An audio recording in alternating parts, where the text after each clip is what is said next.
गोलका? आप पूछेगा आप लमका की गोलका? का लमका कौन पाएगा?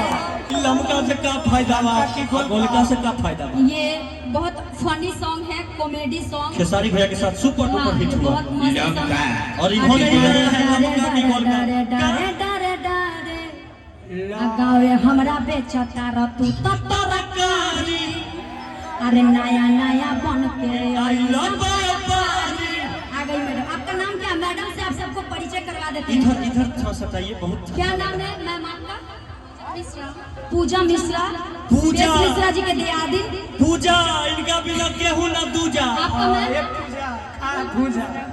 बुलबुल। बुलबुल बुलबुल सब मिश्रा परिवार आए हैं आज, टेंशन नहीं है। मिश्रा सिंह, मिश्रा सिंह। वाह, बुलबुल बड़ा बारी चुलबुल। टेंशन नहीं है। बुलबुल बुलबुल देखे में लगा तारी बुलबुल। अब बड़ा बारी चुलबुल। अरे नया नया बन के आई व्यापारी, आ गाँव में हमरा बेचता र तू तो तरकारी, कि जवन बाप पसंद तना तन लेला, कि जवन बारी पसंद तना तन लेला, कि अब ए जान बड़े गान लेला, अब ए जान बड़े गान लेला, अब ए जान बड़े गान लेला, अब ए जान बड़े गान लेला। नया नया बन के आई व्यापारी, अरे हमरा बेचता र तू तो तरकारी।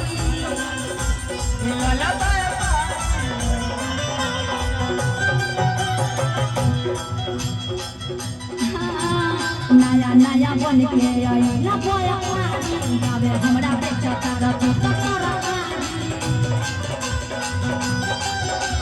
नया नया बन के उड़ाई कि जवन बाप पसंद तना तन लेला। ले लमका की गोलका लमका का खासियत बा? लमका में गोलका में गोलका का है? आप बेच रहे हैं कि दे रहे हैं? हम बेच रहे हैं। 3 रुपया। लमका से अच्छा गोलका रहेगा। लेके देखिए, आप पूछिए पूछिए। एक बार लेके देखिए। लमका का दाम कितना है? 3 रुपया। आ गोलका का? वो हो 3 रुपया। आई पाकी कैसे है? ये हो 3 रुपया। लमका की गोलका? लमका लमका लमका छेदे के पड़ी। छेदे के पड़ी। छेदे के पड़ी। पाकी का छेदना पड़ेगा कि आग में